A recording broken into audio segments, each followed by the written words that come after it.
It is the very first edition of People's Voice on the most informative TV station, VOP TV.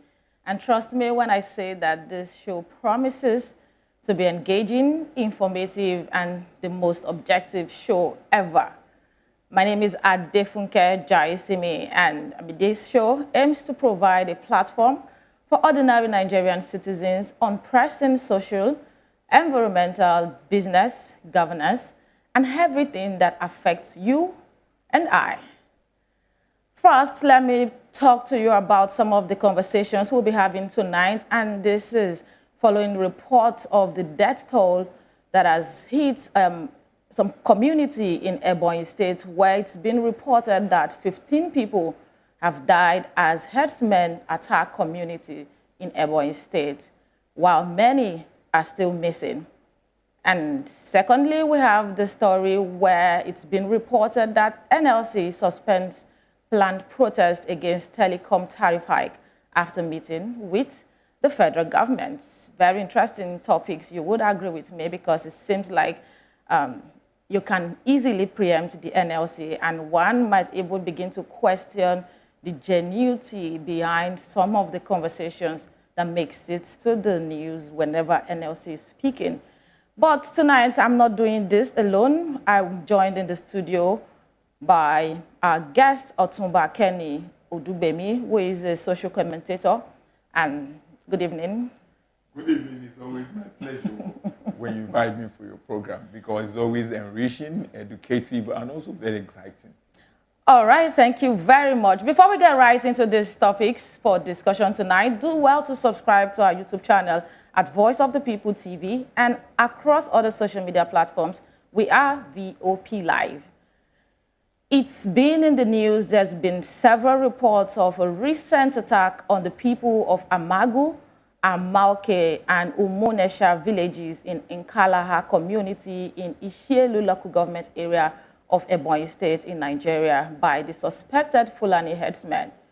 Even though the security agencies have said that they were investigating the incident, the death toll has risen to 15, while many people are still declared missing in the community. The suspected armed herdsmen on Sunday invaded the community, killing at least 10 persons and burning houses, but the recent report indicated that more bodies have been recovered in the bush, while many natives were still missing in the villages. Recent development says that the deputy governor of the state, Princess Patricia Obila, who visited the community, gave the community, the security agencies, 24 hours ultimatum to ensure that they fish out the suspected killers who killed 15 innocent citizens in 3 villages of the Nkalaha community. Before we get into the details of the reaction of the deputy government, the governor, the gesture, and what the intentions are, suspected herdsmen in a community, ravaging about 3 villages in that community, killing up to 15 people. And this happened on Sunday. This is over 48 hours already, and it's still the news of people being missing, people dead, and not even one indication as to possibilities of having suspects in this killing. What exactly should be the fate of the people in the community? Because a lot of people are fleeing their homes already. Because it looks like what is the priority of the government to secure the lives of the citizen is not being assured. Thank you very much for that very exciting, your presentation, and also with a view to unravel the mystery. Let's truth be told, the issue of farmer herders clash is a national menace that has thrown the entire nation into state of quagmire and also comatose. And it seems now that they are being overprotective in their act. Suffice to say now that we've gone through a lot of issues concerning farmer herders clash, issue of having ranch, a lot of, and recently we have a Ministry of Livestock, which is to deal with the issues. That tells you now that they've shown some preeminence in the way to do because of the kind of how they've been backed, the kind of audacity with which they use, which means throughout all the operation, none of them has been caught. None of them have been prosecuted of the quantum killing that spanned over a long years. None of them have been prosecuted. We only hear they were captured. At the end of the day, they were released because of politicking. So, to the best of my knowledge, it's nothing new. It's ravaging the entire nation. Suffice to say, if you look at the North Central, it's been completely married, the Benue state, but there is a connotation in there, the undertone in it, the ethnic clashes. There is a recent survey I did in my place as a community leader, because the issue is now a national menace. But let us now come and have a clear understanding. Understanding the sense that, do you expect cattle from Katsina to come straight to the place to start rearing? Of course, no. What we did in our own case was to pursue the owner of the cattle. We now realize that most of the cattle that are in the south belongs to southerners. They don't belong to the northerners because it's a lucrative trade. So you find out that for people to have the audacity to come into a community and start, wanton killing, there must be a kind of communal effort backing to do such a thing. How come they know the place? How come they know the house to do? So are you suggesting that this is beyond someone in business trying to rear their cattle? It goes beyond. It's just like when you say Boko Haram, when you say Lakurawa. It's a surface thing. It's a coloring effect. The undertone is exploitation of mineral resources. It's the same thing that we're having. The issue of farmer-heritage clash has a lot of ethnic clashes, ethnic connotation in it. You find out that at the end of the day, two communities were involved. Ishi people, which are peace-loving people, they've not reacted, and also the F-Night, which is a from community, the community where the attack emanated from. You will see now that it is a condition of ethnic clashes. It's also a kind of revenge mission. If you say revenge mission, you are still not addressing the issue as people suggesting that these were Fulani herdsmen. Hold on. This happened in the southeast. Hold on. I Ebonyi said State. it is farmer herders clash. It's Fulani herdsmen. I'm saying now that Fulani herdsmen does not exist in a vacuum. They ride on what we call special purpose vehicle. It is Fulani herdsman. That is the coloration. That is the idea that was sold to people that came to attack. Is that not so? But beyond that, they say if there's no smoke, there will not be fire. I'm now saying now that let's come to a point of reason. Point of reason is that you expect a Fulani herdsman to come from Katsina, from Maiduguri, and come and start killing people. The major issue is that what really resulted into this issue were IPOB members in the forest that they killed when they are ravaging the forest, and through that they now migrate to the community. That shows now that there must be a kind of inroad into it. Farmers said that these Fulani herdsmen don't just come and ravage. So are there some sort of mercenaries? Oh yeah, the machinery and incursion is through the community. Some errand from rascal within the community. Let me tell you, if you don't know how the setup is, you can't come and say you want to leave. You must have interacted with somebody. Somebody you must, and many a time now, they pay some ransom to this indigent. If there is no hole in a wall, toad cannot just enter. Is that not so? The ravaging we're talking about is Fulani herdsmen. They have come to kill, to maim, because some of them carry most sophisticated weapons. I'm saying now that they ride on what we call special purpose vehicle. How did they come into it, to community? I said this study was unraveled into where we had a similar case in Ogun State. We were saying they come to destroy a crop. We now carry out the due diligence to understand that they didn't just come. They must have been there on a survey. They must have been there getting to know some few people. Oh, okay, let me cut you there. If you say that they must have been there to get some survey, that means that there is a possibility of these people being Fulani herdsmen. They are Fulani herdsmen. I'm saying they're Fulani herdsmen. So you're saying that they're working hand in hand with they're working with some radical community member.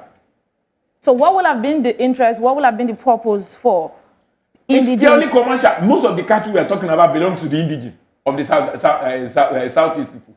They don't belong to the north. Can we imagine if you put a thinking cap? Will somebody just carry his own cattle from Katsina, from Maiduguri, straight to Katsina?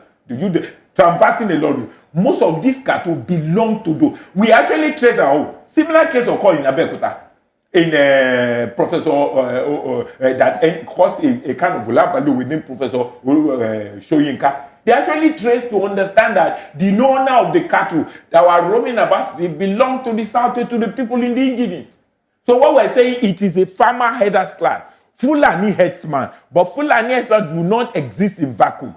They don't just come, wake up from Sokoto, from Katsina, from Maiduguri and say they must have carried survey. There must be an exchange of idea. There will be some erratic individual within the community that actually give them, that sold the entire community out for them to come and attack. How come they came as at that time? You understand? To start killing. How come they came? They were specific in what they do. How come they say when they came to attack, a lot of people went to them, and some of them were in the bush to attack? How come? How come you have such an organized crime, killing people, wanton destruction of life and property? Okay, you think that it's a well-planned attack? It's a orchestrated attack. Well-planned, orchestrated. And it is a farmer headers class. The idea is to maim, to kill, and to dominate the place. Suffice to say, there were compromises. We are talking about all these areas are interior rural area. There is no mutual. Something like this happened in Owo, where we had people invade Owo town some years back and killed people. And there were allegations that, oh, Fulani herdsmen have gotten into the southwest and all of that. Would you say that that was well orchestrated too? It was well orchestrated, but at the end of the day, most of the people are within the south. Some of them come some of them from Kwara, some of them from Owo itself. What I'm saying is, it's a criminal gang. And criminal comprises of a lot of people who are gang members. I'm saying now that the community members are involved. The Fulani men don't act in isolation. They are well orchestrated. The idea is to want to dominate any area they will have a green vegetation. And most of the green vegetation are owned by people. People sold out. I'm confirming that there is a selling out of some of the Caspian community members to give way to them. When they come, like they dominate the place. But to what end? Because why would an Igbo man from Ebonyi sell out his own people to herdsmen because he wants what exactly? Let me tell you, they take okay, it's the same question you're asking. I'll ask, why will people in my community sold that and invaded the land of some people that plant their mountain, they plant cassava, plant and they destroy? It's for commercial gain. It's purely for commercial. They call it business. It's a business. They have a commercial gain. I'm saying that Fulani don't just wake up from where they are and come to the place and start destroying. If there's no smoke, there will be no fire. I'm saying it's still farmer headers class, but it has ethnic coloration, ethnic clashes, and is a revenge mission. Okay, let's take more details into the story, because this is a very sad one. When we talk about people, I mean, the life of every Nigerian is very, very important. And when things like this happens over and over again, you begin to question the position of the government, the security agencies, and of course, the leadership of those communities. But in another development, the traditional ruler of Nkalaha community, Igwe Thompson Ebe, said that he had written a report to the governor and copied security agencies because the problem did not just start today. He said that this problem started on January 20th till 31st of January. So these are heavy allegations for a community leader to have suspected that something was wrong and written to the governor of the state. I mean, because some are saying that the presence of the deputy governor coming to say that she's giving the security agencies 24 hours to fish out the people that have perpetrated such evil. What's the connection between traditional rulers and the governor? How much respect is given to the office of the traditional ruler, and how much audience is given to them too? Because, I mean, they are supposed to be like a face of the government who has direct contact with his own people. So why should he write to the government, to the governor, to security agencies, and nothing was done till this evil was perpetrated? Thank you for that. In the olden days, the kings, the valets, are the chief security of their domain, because they know in and out of the place, and they have their ears to the ground. That is how it's been done. That's why we're even working out that there must be integration of community of the king of the town, the community leader into the security network to form a non-kinetic aspect of engagement. Have they never been a part of it? They are on the surface level. They have not been totally recognized by constitution. There's no enabling law that really gives them the impetus and the protection to do what they're supposed to do. It is just concern. Suffice to say, some of the kings are also compromises because of the commercial gain. What happened is this: a community leader is like the chief operating or chief security officer of the place. You know, they have their own people, vigilantes group on the town. They have the people who conduct local intelligence network for them in the town. So the community that holds a lot of information. So therefore, before it happened, some of them have they are brazen enough to alert the government of the day. Remember, the government of the day, the chief of security officer is the governor of the day. He's supposed to provide social welfare and also security of the people. But we find out that because of protocol that's involved, because of the chain of command, many a time the information don't go to the governors. And you find out so who is to blame that the information don't get to the governors? Because if a commissioner, if a traditional ruler can not have access to the governor, then how bad is the situation with ordinary citizens? Remember, the community leader you are saying, they have the direct line of the line of responsibility towards the local government chairman. They don't have access because governors they have protocol you have to go through. And I told you now that this is an orchestrated network. Protocols when it's about the lives of people, because this is a heavy allegation here where he said that he had written reports to the governor and copied the security agency. Should we then say that the governor should be liable for the lives lost? We're not going to confirm that until due diligence is paid. In fact, there's another school of thought that said the youth wing of Ohaneze Indigbo also informed the governor 4 days before the attack. Let me be frank with you. Whenever issues of this come out, people want to show a level of, ascribe some level of importance to themselves. You'll be hearing, like, they say community leader did it. They said youth wing of the Indigo did. But the question we're saying, if a community leader has the time to lodge a complaint, we're saying what is his sole responsibility? Also, he is supposed to be able to offer some local intelligence to actually call for reinforcement when it happens like that. So everything, the chain of command, for instance, the entire value chain, they have their blame. They should have their blame. From the community leader, from the village clans, from the local government, before it gets to the state government. All of them, there's lab. Incidentally, you find out that most of these areas we're talking about are remote areas that has no road. Accessing it has been the problem. Even the military surveillance network also have the same problem because they will say the roads are not good and to have access is a lot of problem. And many of these people, the people we're talking about, the Fulani Herdsmen, there's a lot of heavy intelligence on what they do. Entire Southwest, entire Nigeria have been surveyed. So this is quite embarrassing if we agree that these herdsmen have high intelligence. Should it be bigger than what our security agencies have? Let me be frank with you. I've told you, it's a criminal gang. They've conducted so. Do you even know that some of them, they hold phone, they communicate with them, they have a network? They communicate as far back to high and mighty.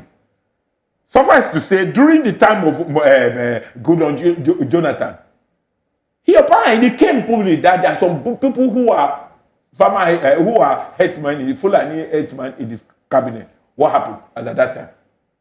Every successive government, they give them preeminence. For instance, the Fulani herdsmen, they have their association are very strong. In fact, they have a political heavyweight in determining what will happen.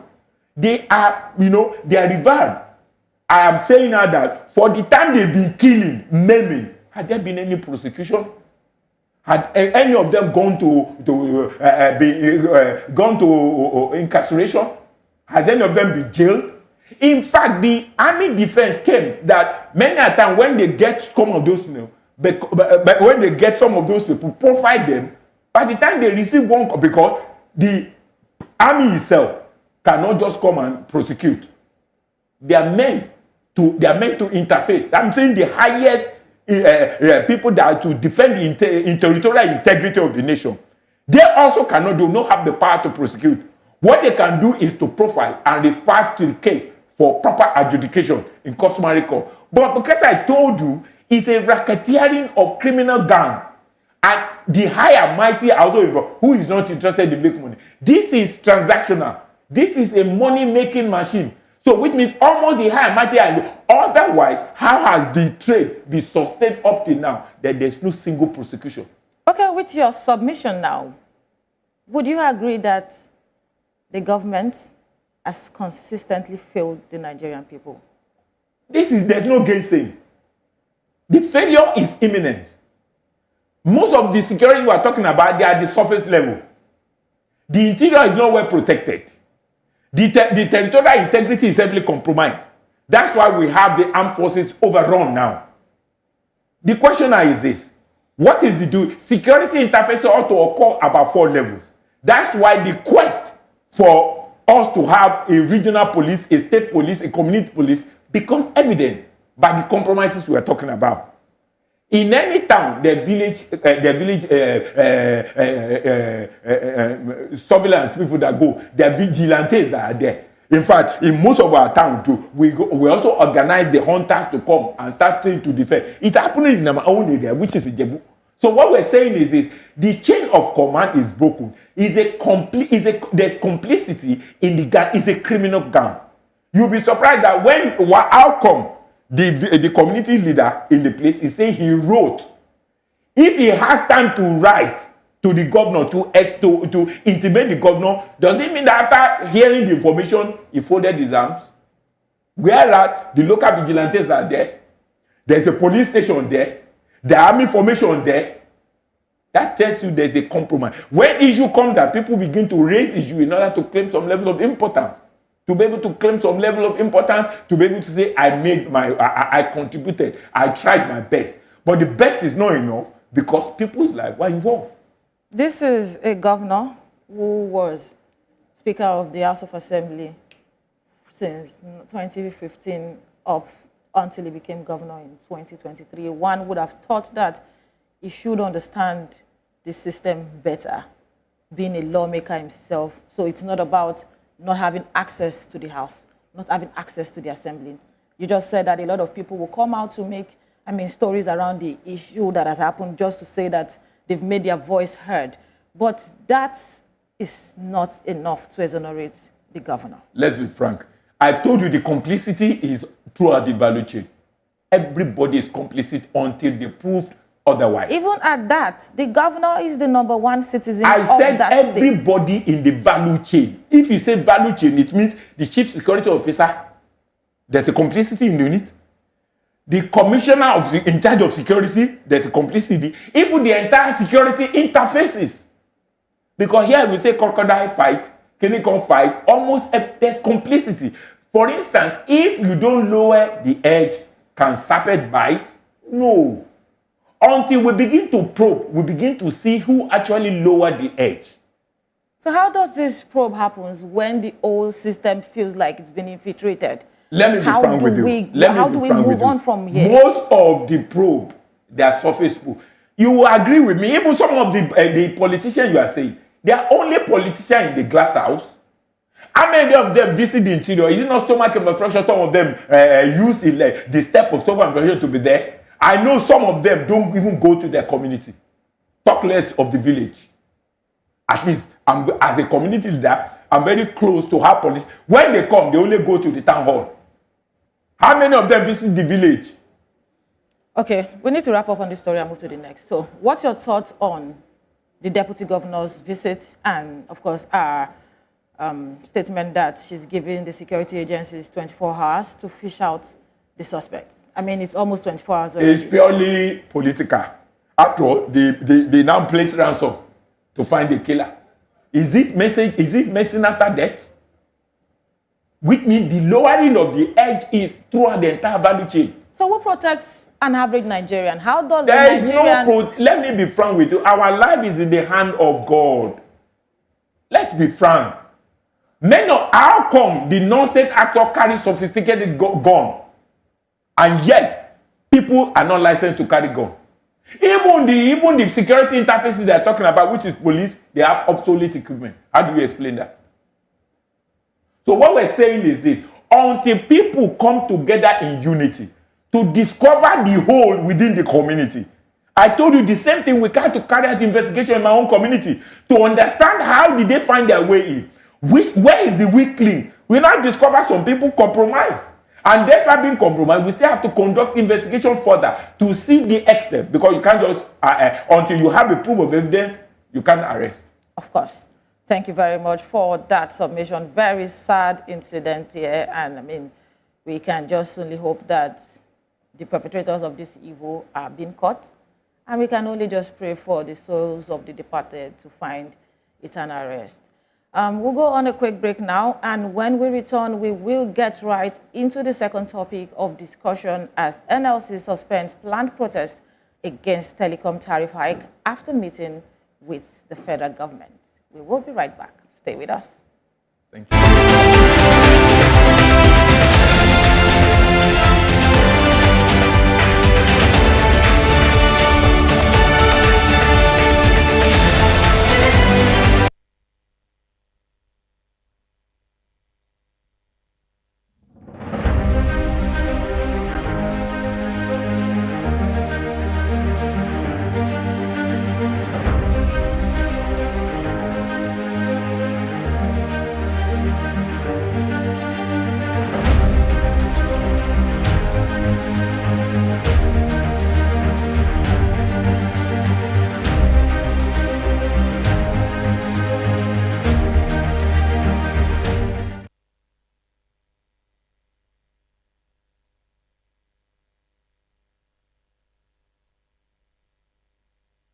Catch up with the latest topics making the buzz, the stories that tick, the trends. Let's let you in on why they are trending. From politics, entertainment, business, lifestyle, and more. Analyzing the trending stories with top eyeballs. Hashtag on Voice of the People Television, giving you an insight to everything and everyone Nigeria is talking about. Showing on VOP TV, 10 p.m. Monday to Friday. Hashtag if it's trending, we bring it on.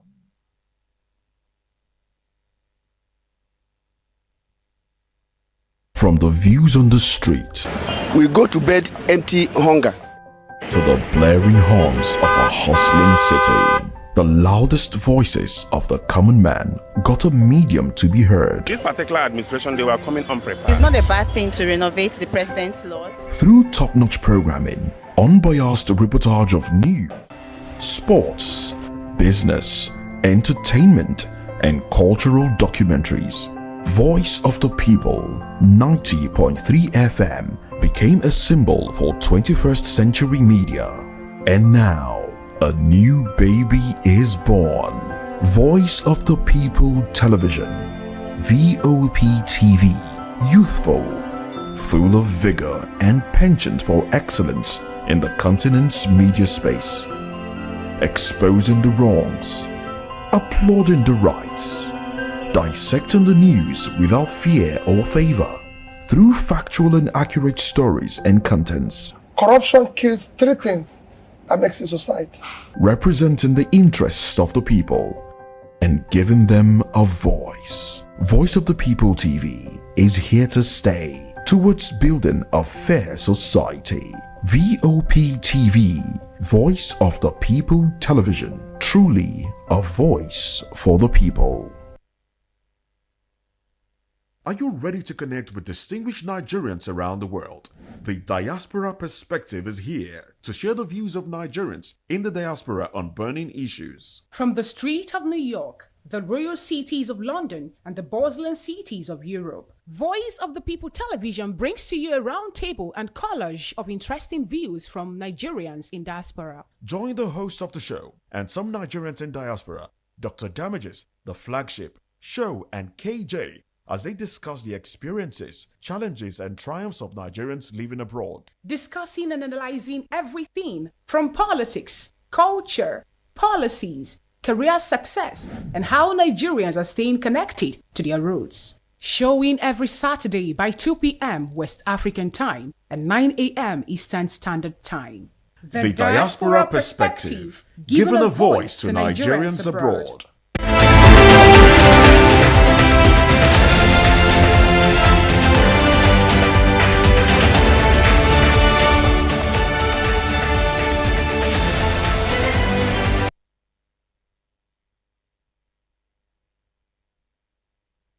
In another development, another story that affects you and I, the Nigerian Labour Congress NLC has suspended its planned nationwide protest against the recent 50% telecom tariff hike after reaching an agreement with government representatives.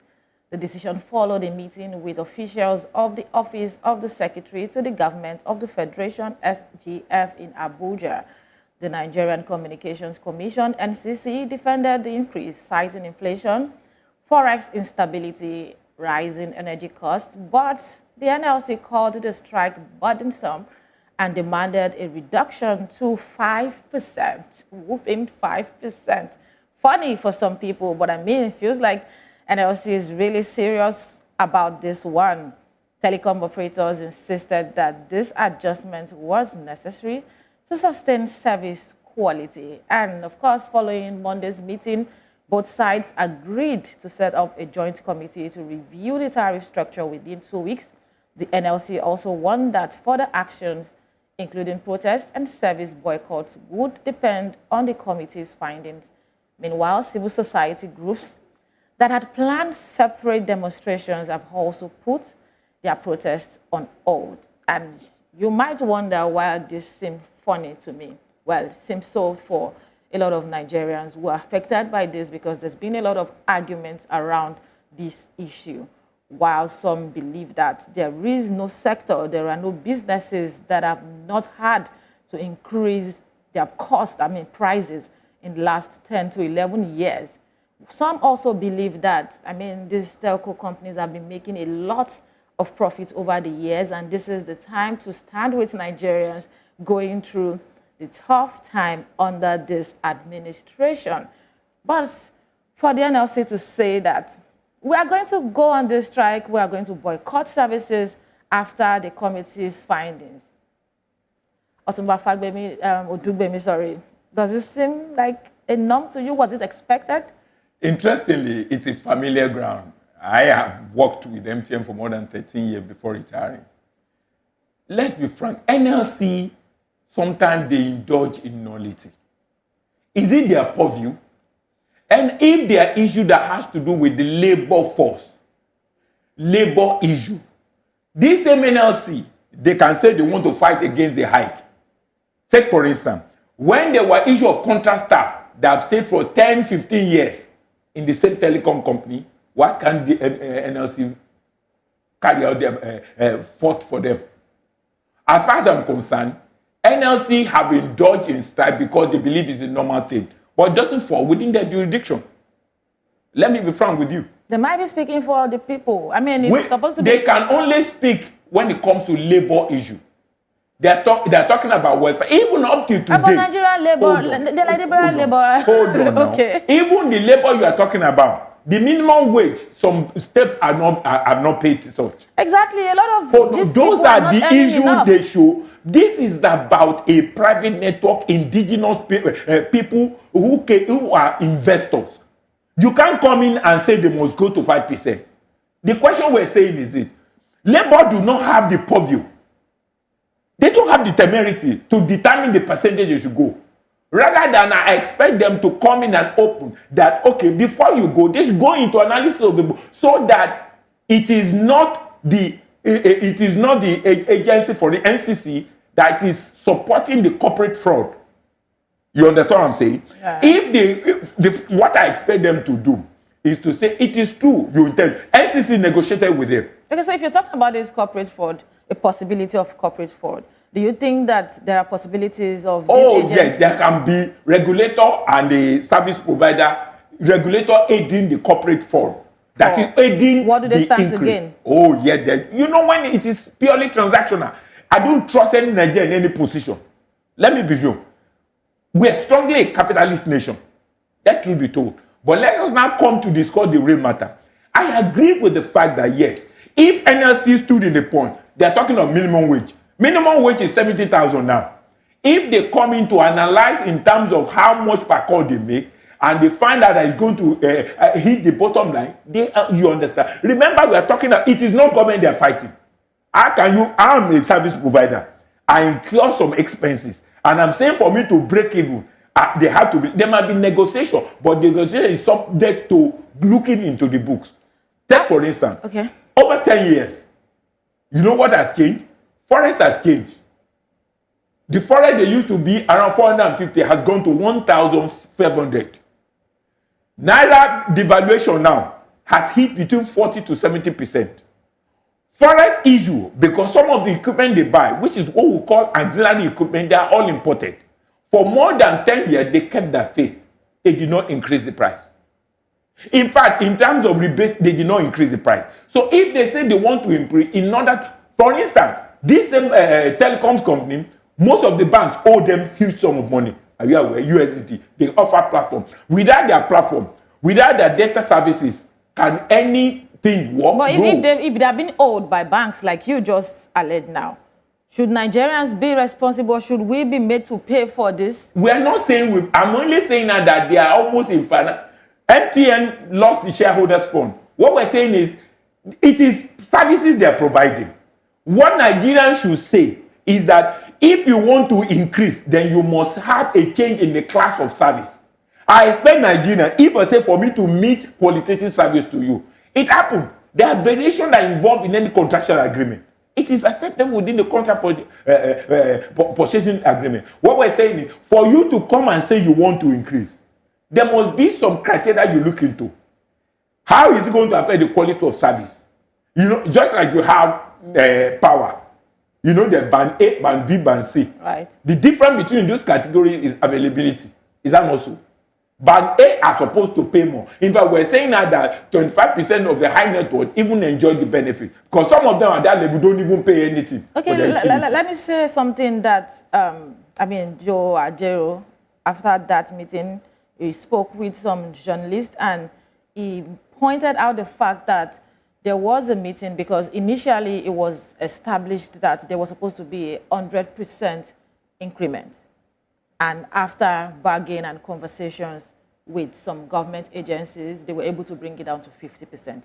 That's an argument from a particular sect. And now he is saying that if there should be a bargain, if anyone should be on that table, it should be a stakeholders set. And if we're having a set for stakeholders, the NLC is an important part of any industry in this country. So do you think that the NCC going ahead to have agreement, having conversations, agreeing on bringing from 100 to 50% was not right constitutionally, not involving the NLC? They have the prerogative to they are the regulator. But the question is, when it comes to final vetting, they can involve the stakeholder. What we're saying, before they come to 50, they must have gone into bookkeeping to understand the basis of why they want to increase. Yeah, but the NLC should be involved. They should become... I'm saying is this. No, it's the second level of the... You cannot work, you cannot operate in the same way as the regulator. The question is, it is the subscriber that will validate the outcome of the regulator to service provider discussion, engagement.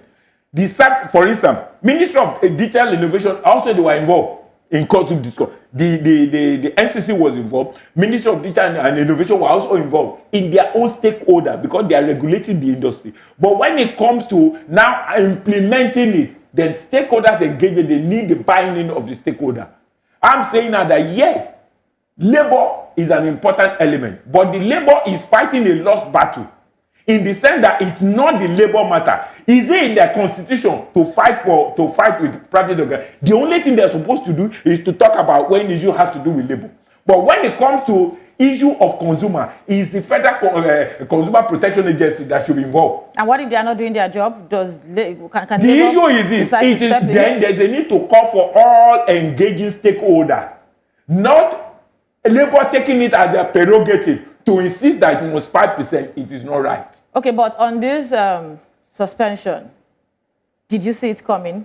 Do you think that labor is serious enough to put a threat to whether the federal government or the private sector, and people should be worried when this Joe Ajero's led NLC strikes? Princess, why are you trying to be more Nigerian than Nigeria itself? Even in their own correspondence, didn't they fail? They failed. Even in their quest for minimum wage, They are now telling us that they didn't negotiate. They obey the president, that they give a caveat that it's subject to when there's an increase, they will raise to 750 from 750. They were demanding for 400 and something. You remember at the initial stage? Right. Before they came back to 100 and something. They now came back to 70. They signed the agreement. They were saying now that the government itself deceived them. Look, to the best of my knowledge, NLC of this country, they are jesters. When you say NLC of this country, are you referring to this particular Nigerian leadership? Labour Congress, NLC. I mean, we had former governor of Edo State, Comrade Oshiomhole. The man understood the negotiation and transactional aspect of business. He engaged into profitable discussion, not insisting and being autocratic of saying it must be. There's no it must be when it comes to a commercial transaction. We have to, if for instance, Labour come to a point of what are the Labour talking about? The excuse they are giving is that the telecom company made a lot of money in the past. What did they do? Remember, the penetration was 25%. It has now come to 75%, increasing the wide subscriber base, which means there are huge investment in infrastructure layout.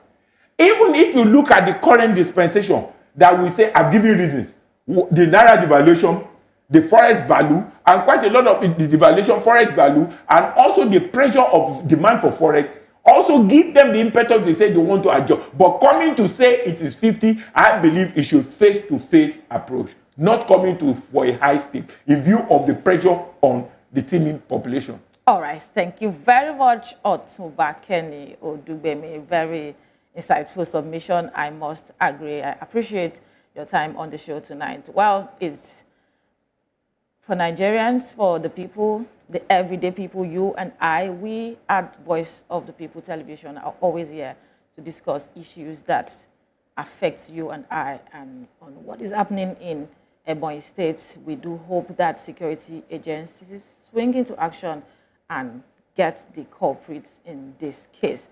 And for the NLC, we hope that, after the committee's meeting, we hope that there's a different news we would be hearing. But that's how we wrap it up on the show tonight. We will be here to do the same tomorrow, same station, same time. I am at Difunke Jarisimi. Good evening. Thank you.